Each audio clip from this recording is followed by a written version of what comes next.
Aren't you sleeping yet? It's time for bed, honey. Dad, I can't sleep. Can you tell me a bedtime story? All right. What do you want to hear? Something about an adventure. I think I know just the thing. When I was your age, my biggest dream was to follow my Uncle Fred on one of his adventures around the world. One day, he disappeared. I stepped into the lobby of my uncle's house. It lay just across the hill from where I lived with my mother, your grandmother. She had tried to keep me from going, but I wanted to see if Fred was home yet from his latest adventure. I had visited Uncle Fred's house countless of times, but in the locker, which usually was closed, I found something I hadn't seen before. It was an adventure suit. It resembled the one that Fred used, but smaller in size. Curiosity got the better of me, and I tried it on. It fit like it had been custom made for me.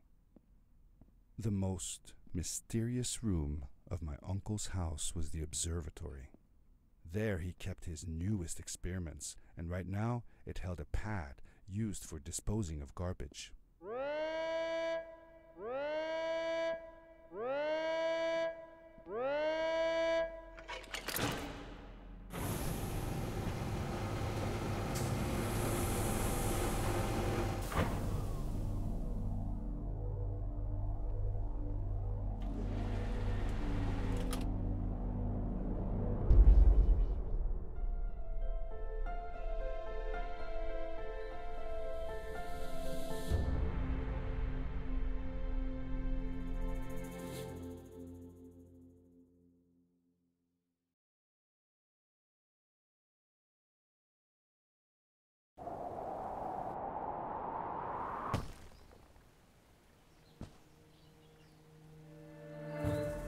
I landed with a crash, but thanks to the suit I wasn't hurt.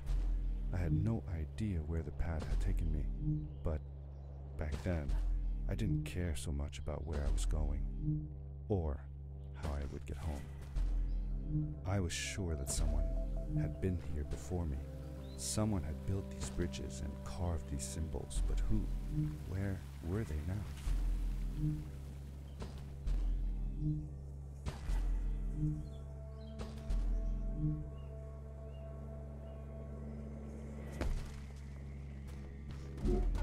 The power core I found activated the suit's grappling device when I picked it up. It must have been left here by my uncle.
These blue lights. Did Fred put them here? Or was somebody else here as well?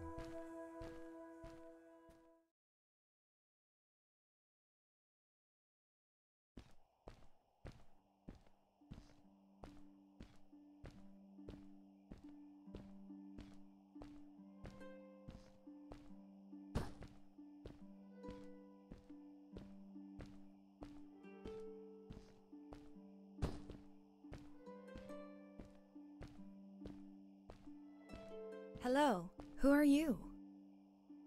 You're not from here.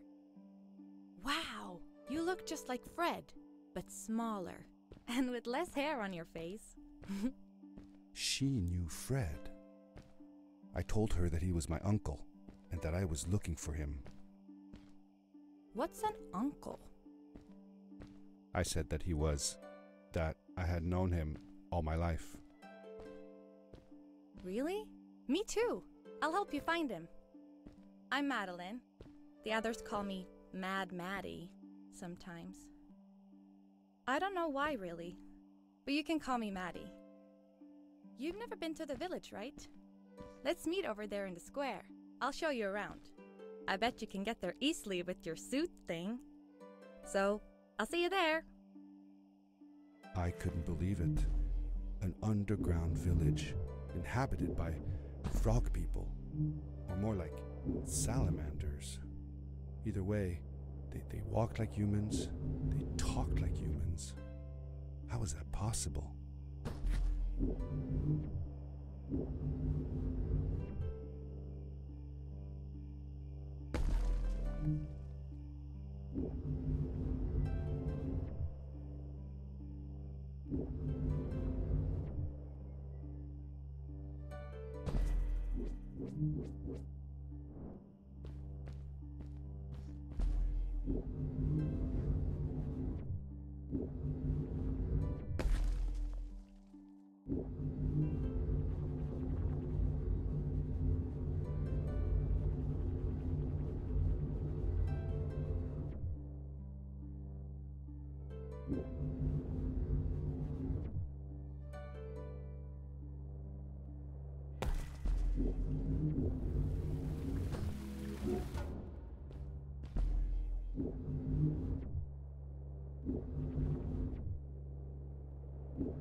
Darkness swept over me as I left the glittering lights in the village behind me and headed for the ominous shadows of the chasms.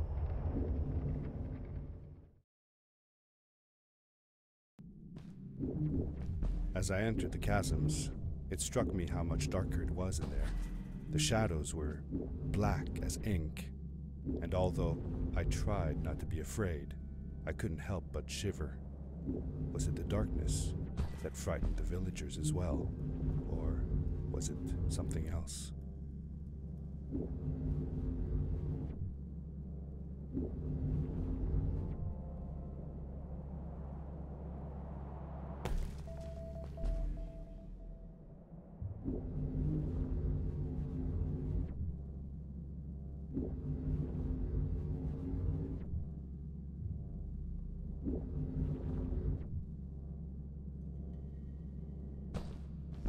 Seemingly bottomless pits loomed below us, everywhere in the cave.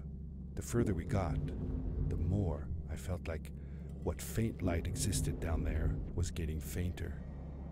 I was really glad that I wasn't alone. What was that? I'd never heard a creature sounding as terrifying, and I imagined it wouldn't be happy about visitors.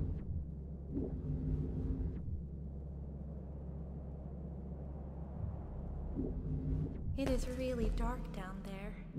You're not scared, are you? 'Cause I'm not.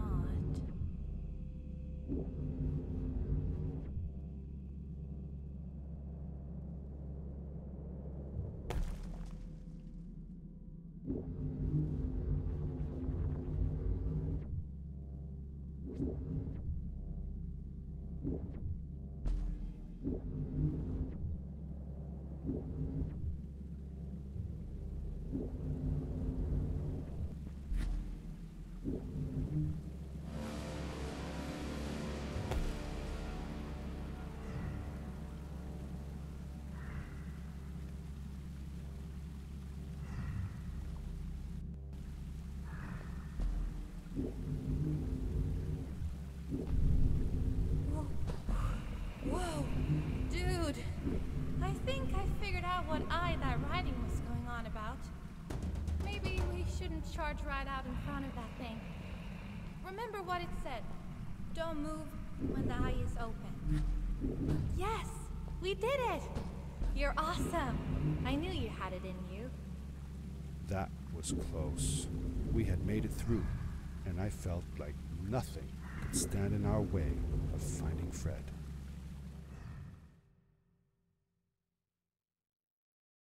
Oh, another one. This one says, "Welcome home."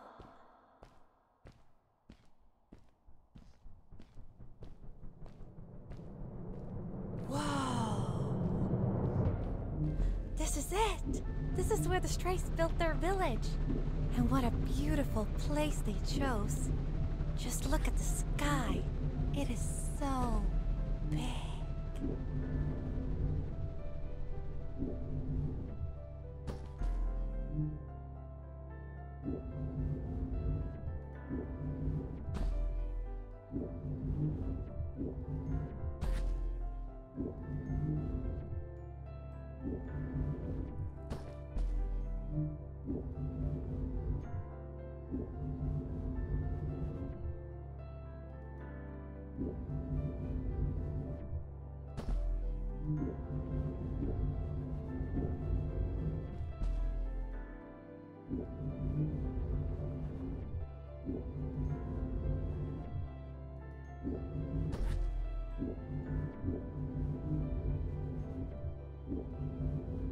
If the legends were true, the Stray civilization was younger than the village.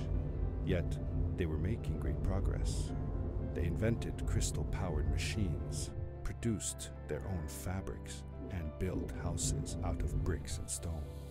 It was like a civilization was forming before my eyes.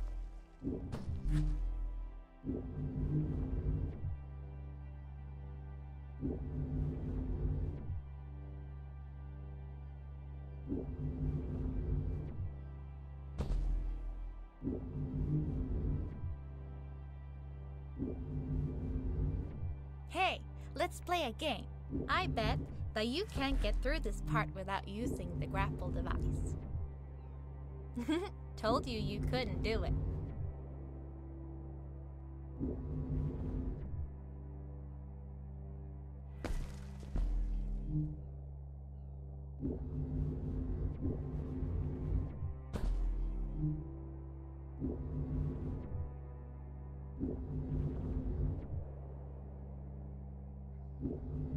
Oh, what's that? The boots! Look! Couldn't you wear those? With this addition, the suit felt at least 20% cooler. Sweet! Now you gotta try the map. Whee! This is awesome! It was awesome. I don't know how to describe the feeling of bursting through the air like a bullet, so fast that my eyes watered and my belly was full of butterflies, never fully in control, but still feeling like the coolest kid in the universe. I guess I just described it, didn't I?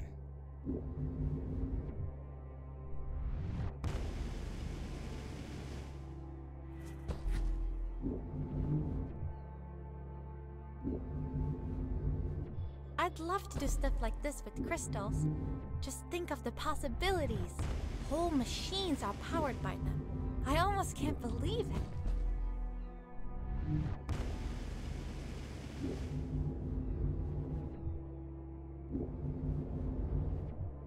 A great, icy mountain loomed before me, and I felt a chill run down my spine.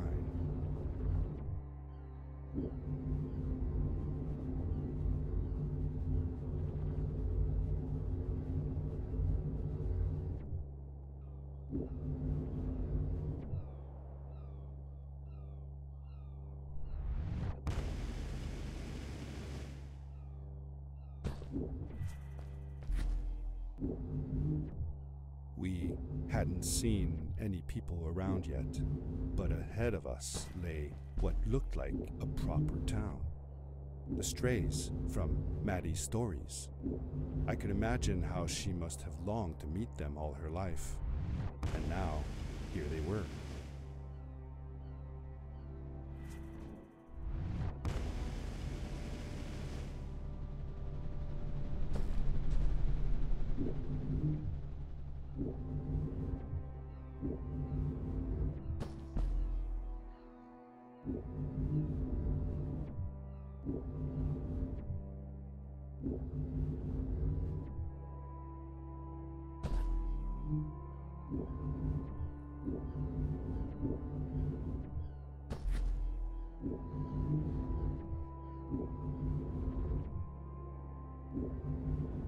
Maddie was silent for a while.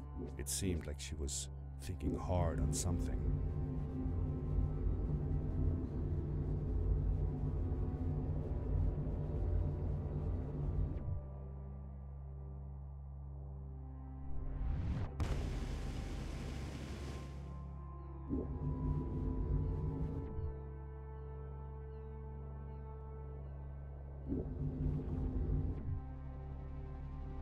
Quickly, grab a hold of that crate.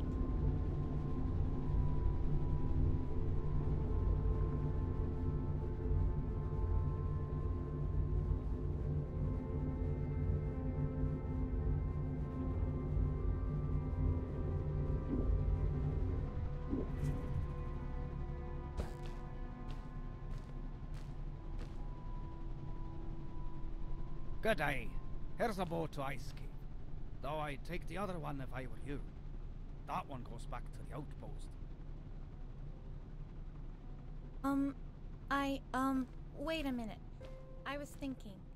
I don't know if I should go with you. I mean, I want to, but I also want to, well, stay here. Maybe it's strange, but I just feel like these people liked me and accepted me for who I am. Kinda like you. I want to be with you too, and help you find Fred. I don't know what I want the most. I told Madeline that I would accept whatever choice she made. I just never thought about it until now that maybe it wasn't Fred I was looking for when I came with you. Maybe I was just looking for a way out. Somewhere to be free. And I know that if anyone can find Fred, it's you. If you meet him, when you meet him, tell him to come see me, okay? I promised. Thank you. I'm glad I met you. And it won't be the same without you around. Goodbye, friend. I said goodbye to Maddie, and I had a feeling that this was the last time I'd see her. But even in this sad moment, I was happy for her. She had found a place where she belonged. There was a dampness in the air that reminded me of the hot summer nights back home. But as the sun was setting, I could feel the chill creeping up on me, and the path we were traveling on seemed to lead us into a second ice age.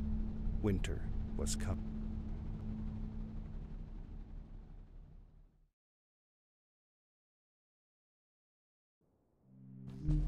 Into the caves again, and now it was just me, alone in these cold, barren halls of ice.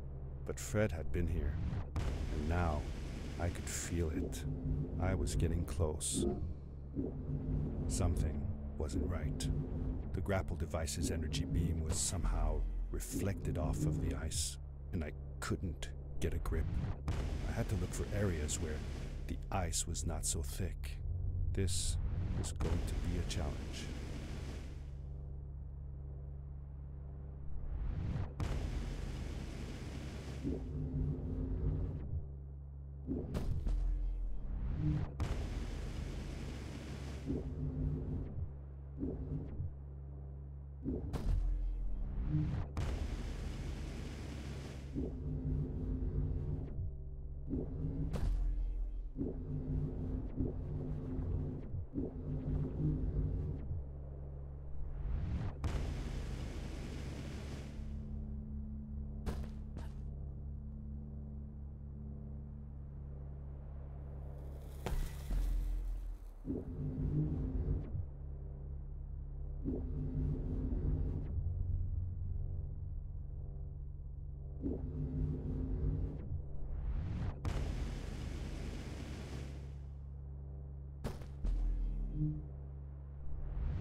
I found another one of Fred's campsite, noticeably newer than the others.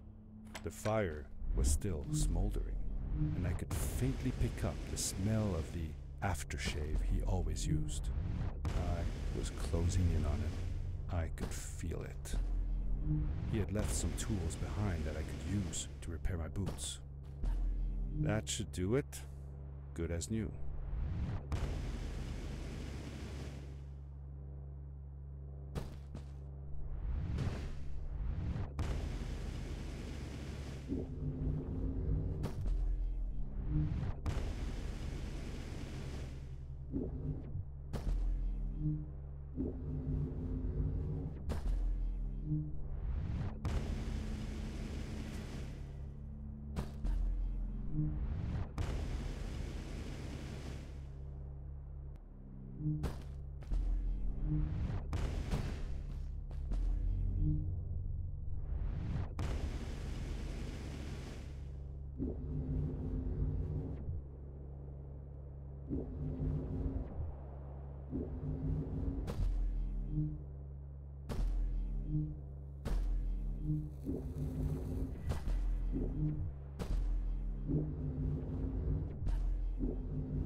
It was dark all around me, but there was a light at the end of the tunnel.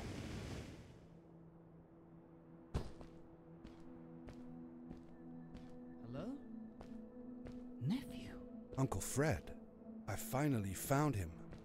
My little boy. I'm glad to see you. And you're wearing the suit I made you. But how can you be here? I said that I found the suit in his workshop and that I came looking for him. I'm sorry for being away for so long. But I've been busy down here, you see. The frog people. That was an experiment of mine. Do you remember the eggs I found before? I sent them here by accident, and I had to follow. By the time I got here, they were already growing. These caves were empty before, but my experiment has made them full of life. I've conducted research on them and documented everything about them. And I built a new crystal-powered pad to be able to get back to my colleagues, show them how fantastic this all is. I interrupted Fred and told him about Maddie, how we came all the way to Starhaven together, and that I had promised to ask him if he would go see her there. Madeline. My little Maddie. I should have taken her to see Starhaven long ago. She was always so curious about the strays. I left her. I wanted to protect her. Or rather, protect myself from losing her. I've changed my mind. I'm not going home. What does research or praise matter when I can be here with these creatures? They need me. And it's just as well. I don't trust this pad for more than one ride anyway. You need that ride. I didn't want to go home, and I asked if I could stay with him and Maddie instead. I'm sorry, nephew. As much as I enjoy having you here, you must go home. Explore the world on your own. Have your own adventures. I reluctantly agreed to go home. I was going to miss my uncle. I will miss you too. But I'm sure you'll do phenomenal on your own. And don't worry about me or Maddie. We'll be fine. The pad is yours, boy. When you're ready.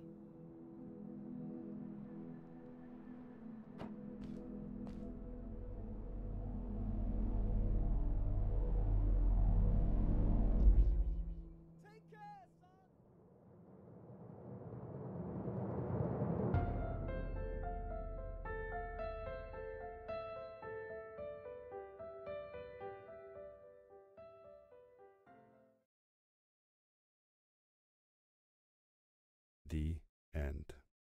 Now, good night, sweetie. Wait, Dad. Does that mean Fred is still there? Who knows? That was the last time I saw him. Don't you miss him? I do, sometimes. But I don't worry about him, because I know that wherever he is, he's on his biggest adventure yet. Dear Fred, today I step into the lobby of your house for the last time. My daughter asked me to tell her about an adventure, and I came to think of you. Your house looks just like my mother and I left it years ago. After you'd gone, I was sure she was going to throw out all your stuff, but she just cleaned up. We made you a small memorial. For a while, I came here every day, just like I used to.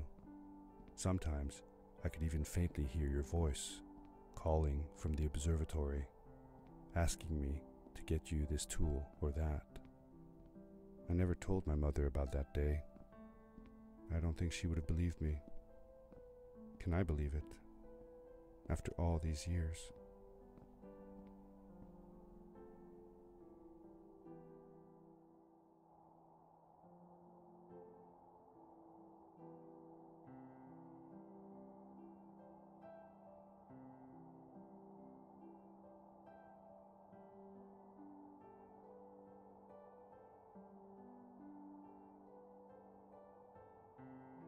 Uncle Fred, thanks to you, I have found an even greater adventure.